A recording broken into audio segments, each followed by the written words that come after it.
Hello, I have got a exciting little job today. So I am off to collect the brand new Audi RS Q8. This is the first RS Q8 in the UK a customer has bought, and I'm going to go and deliver it to them. So we'll go and find out what the car is like on the way in real world, real traffic, real life, see what it's all about. I'm on my way to Audi now to pick the car up. I'm in another Audi Sport product, going to collect it actually. This is the SQ7, so this is probably the most practical of the Audi Sport cars. 7-seater, loads of space, huge great big bus of a car, but it's quick. It sounds pretty good for a diesel. This is a diesel powered car. It's a V8, a 4-litre V8. We've actually got, in Premier Sport Solutions, we've actually got a SQ8 for sale as well, which uses the same motor as this. But yeah, I will do a video on that another time. Today is all about the RS Q8, and here it is.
Right, here I am then, aboard the Audi RS Q8 for the first time. So I've just been having a look around the car.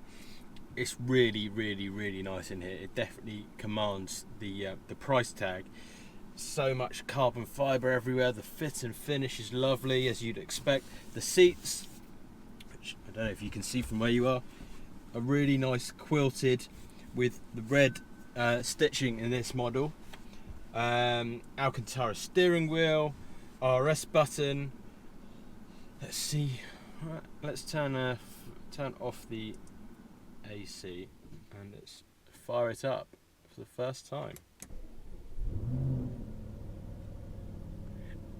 It sounds good. It sounds very good. Oh, nice. Nice design on the seat belts as well. Red pinstriping on the seat belts. The carbon in here is really nice carbon. It's like a dry carbon. It's like a satin finish to it. It's really nice. And now I am going to take this car off to get window tints because it needs them. And then I think back to Premier Sport Solutions, and then it's going to go out to the customer. So let's go on our first little drive on the first RS Q8 on British roads. Okay, I've just been letting the car warm up a little bit because it's got, well, no miles on the clock.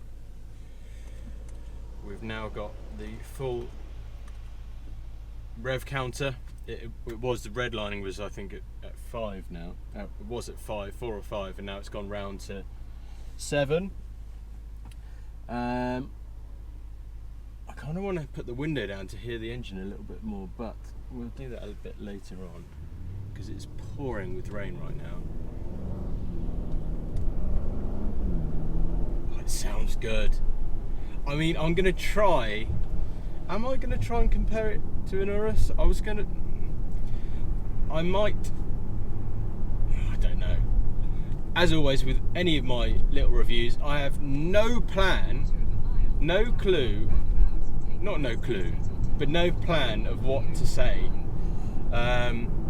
So yeah, so I don't know how this is going to go, but we're gonna try our best. So let's just throw it out there. This is an extremely similar car to the Lamborghini Urus. Okay, it is as fast as it. It has a very, very, very incredibly very similar engine, if not exactly the same. The dimensions are pretty much the same. The styling is, I mean, the shapes are. Come on, it's pretty much the same car. If you think about the Lamborghini Huracan and compare that to the Audi R8, pretty much the same car, right? So they've done the same old trick, which is great for.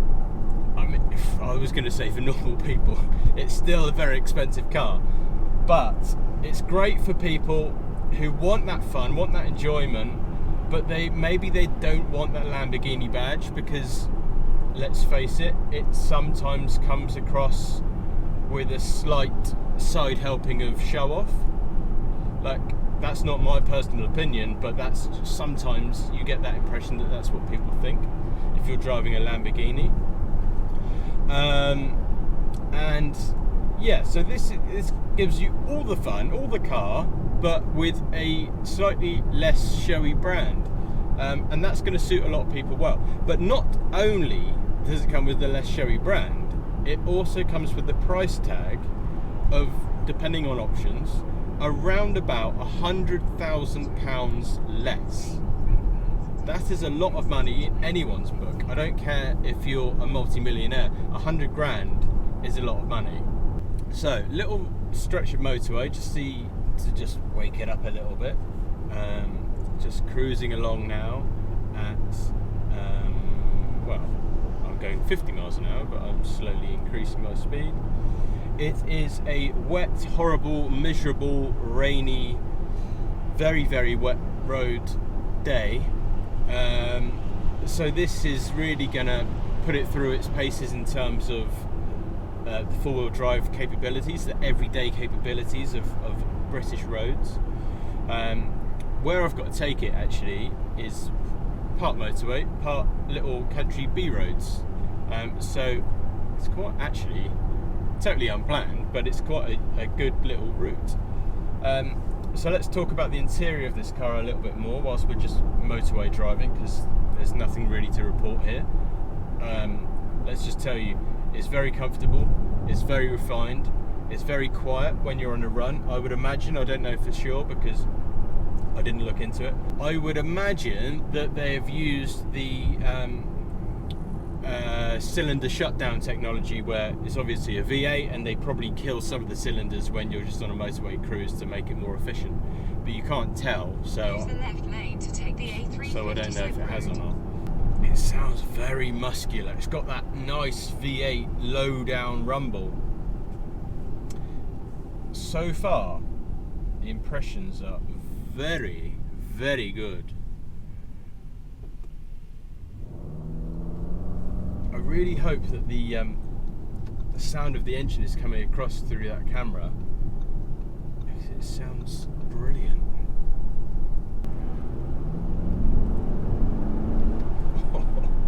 This is a strong car. This is. There's a lot of. Sound like Cilla Black. Who? There's a lot of torque in this car. I don't know the figure exactly, but I will look it up and put it here. I don't know what the number is, but I'm telling you, it feels like it's got a lot of torque. So that is what, like, some people don't know what the difference is between torque and horsepower. So torque is the feeling that you get of it pushing you down the road, or pulling you down the road, or whatever, you know, of acceleration, really, mid-gear acceleration.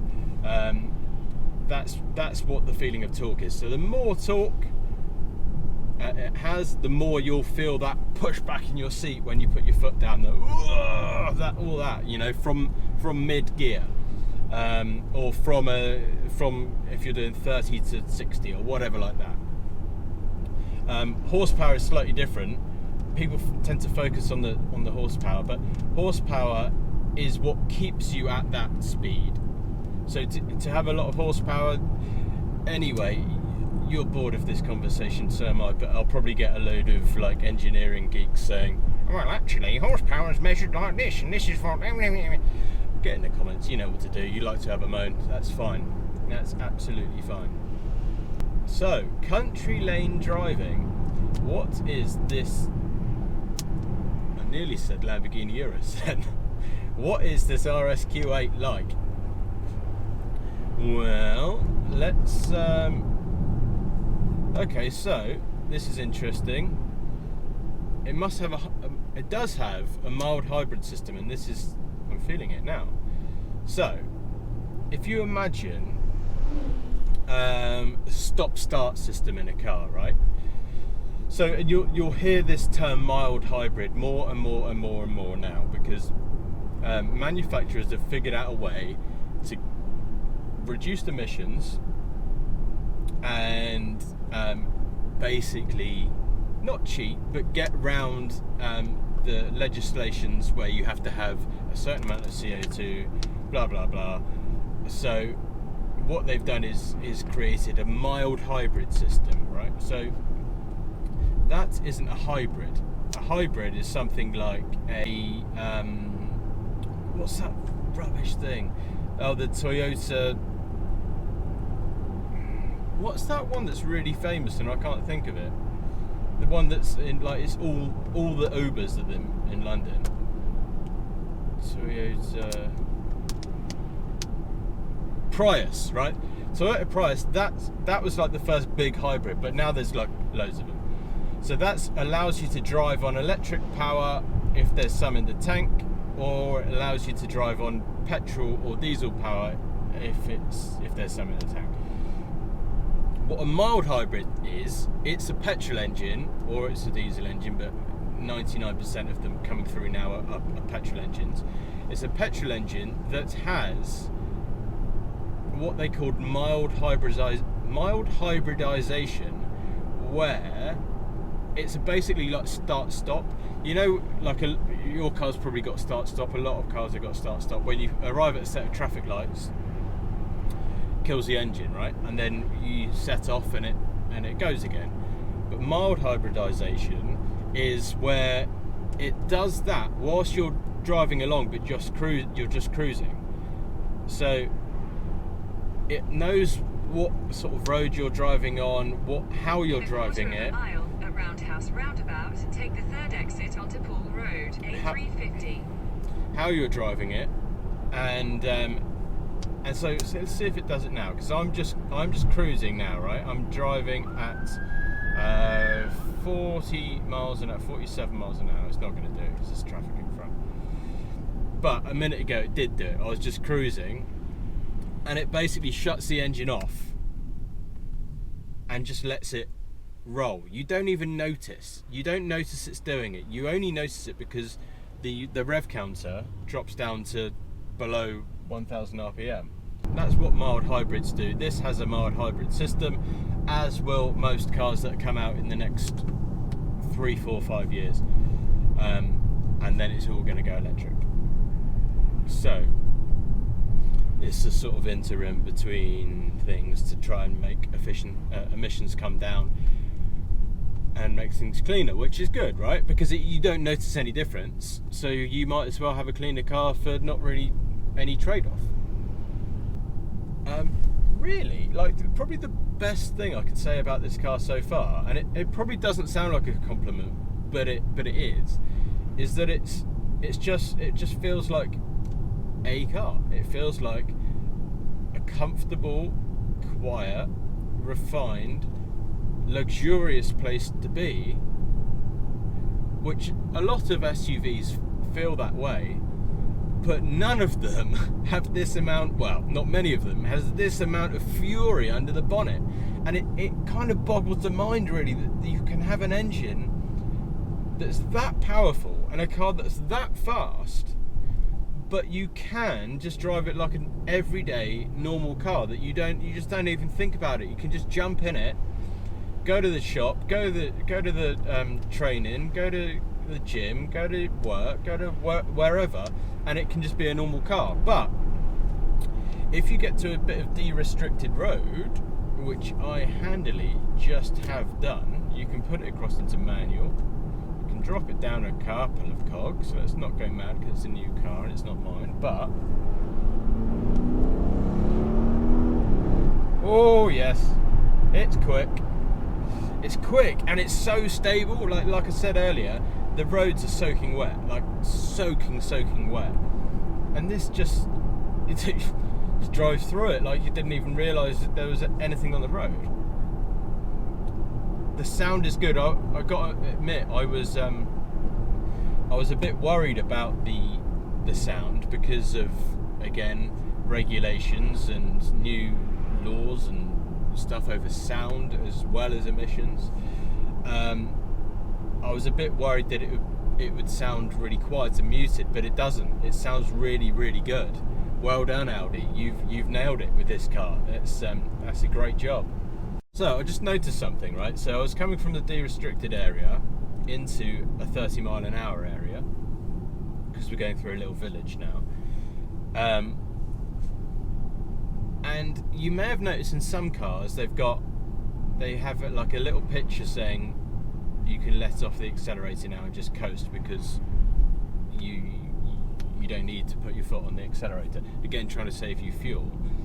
But this one, it gives you a little nudge on the pedal. There's a tiny little vibration on the pedal because it could see that I was heading into a 30-mile-an-hour zone. A tiny little nudge on the pedal to say let off and let it coast down to that speed before you enter, so you don't have to use the brakes, you don't have to think really. But again, pretty clever. Just a tiny little thing. That's a really good idea.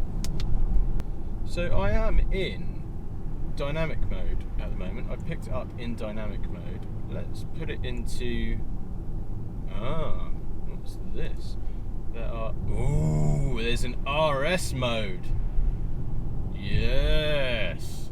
Now this is probably not good for a 30-mile-an-hour limit, but if I can explain to you what's going on. So on my head-up display now, where before I just had the speed and the speed limit, I now have all sorts of information. I now have a rev counter. It's really big in front of me. It's huge. A massive rev counter. The gear that I'm in, it's gone into sport gearbox. It tells me the speed limit, the engine oil temperature. It's got all of the gubbins up on my screen, my heads up, and my virtual cockpit has changed as well. It went from the map to the rev counter. It's got a power and a torque meter. Oh man, I can't wait to get into a little bit of de-restricted area and try this RS mode out. But what I was going to say is let's see what it's like in comfort mode. But you don't need it, to be honest, because this is well comfortable, and this is in the hardcore setting. So whilst we're in 30 miles an hour, okay, let's just go to comfort then, just for the sake of it, just to try it out. So this is a pretty uneven, bumpy road. It's a country lane, 30 mile an hour area. To be honest with you, 30 miles an hour doesn't really feel, comfort mode doesn't really feel a whole lot different. And that's praising the dynamic mode. It would have softened off the suspension, it would have raised the ride height slightly. But yeah, is the engine quieter? I think the engine might be slightly quieter, so that's probably a valve in the exhaust that is closed off. It may also be some wizardry through the speakers. I think it's just exhaust. It sounds like, to my ear, I don't know, but to my ear it sounds like the noise is actually coming from the exhaust, not coming from the speakers. But they might have just got really good at it these days. Anyway, that's enough of comfort mode. And what else have we got? We've got efficiency, we've got all-road, which really jacks the suspension up super high. You've got auto, you've got dynamic, and then you've got the RS1. You've got RS1 and RS2. So I suppose that's a little bit like, and they're configurable, so that's a bit like the M buttons on a BMW. You can have a range of things, but then you can also have on your steering wheel M1, M2, and then you can set different levels of hardcoreness depending on how brave or stupid you're feeling. Oh, I really want this 30-mile-an-hour area to end. Not that I'm going to rag the car or anything, but I just want to see how it feels in RS mode. Let's see what the configurable options are.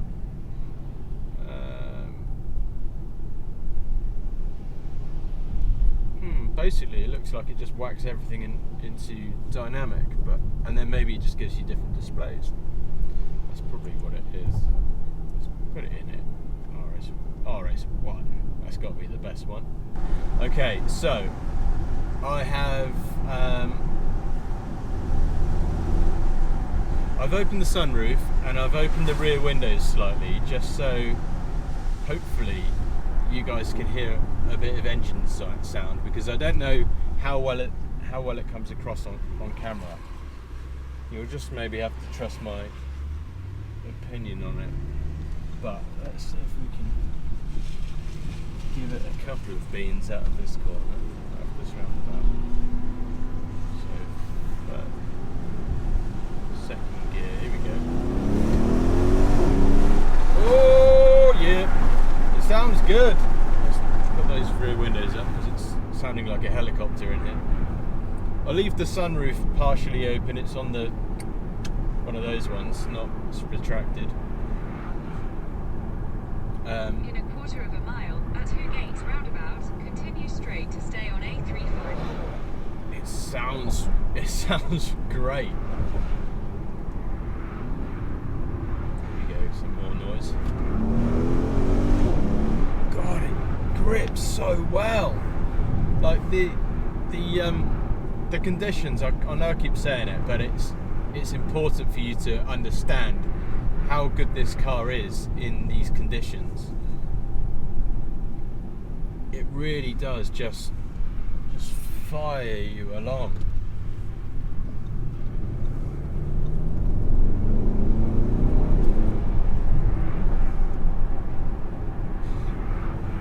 Okay, so one thing I've noticed in dynamic mode or in RS mode, let me shut that because my head's getting cold. The suspension is quite,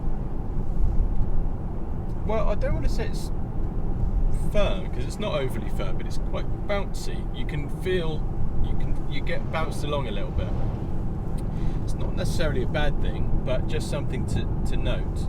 Hey, we made it. We are at the window tint in place now, tinted. So yeah, we're going to get the windows done, and it should look even more badass than it currently does. And yeah, let's have a look how we get on.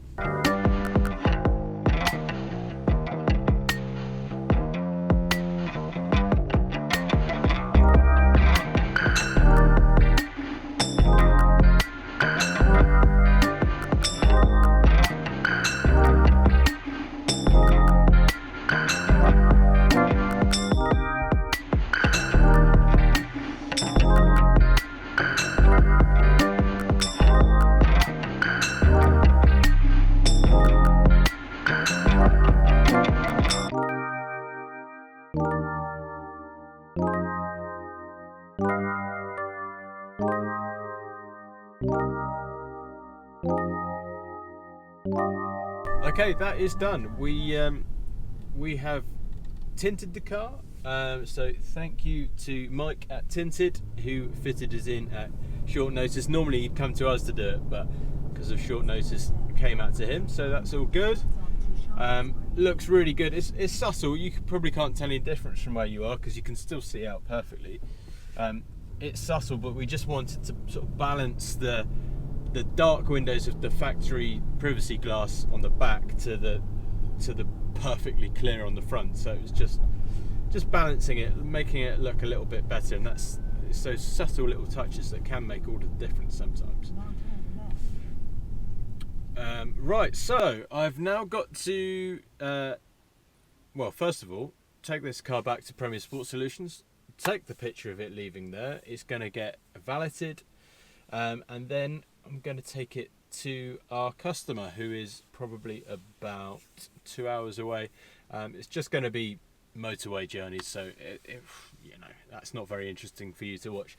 So I think oh yeah, by the way, you know, I was saying about the RS mode, and that on BMWs it's on the steering wheel M1, M2. It is actually on here as well, RS mode on the steering wheel. I didn't even notice, I must be blind. So yeah, that's yeah, I'm probably not going to film the motorway because it's just boring. But yeah, to sum this car up, it is unbelievable for the price tag. It is so good.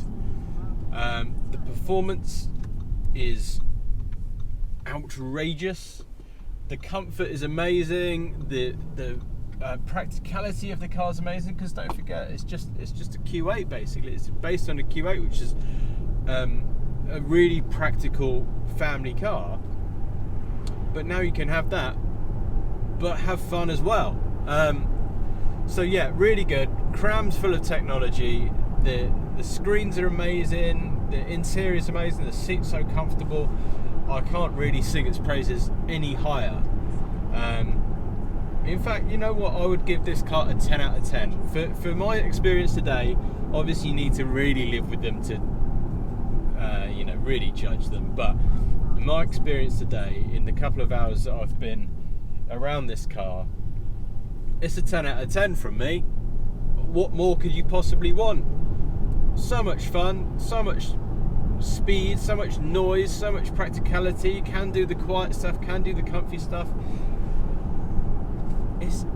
Is it the ultimate daily driver? Get in the comments below, let me know what you think. What would you prefer? What else is in this category? Well, the Lamborghini Urus is the obvious rival. That's 100 grand more. You've got the Range Rover Sport SVR. That's around the same price. What would you prefer? I'd be interested to know. So let us know down in the comments which car you would have. And yes, until the next video, goodbye.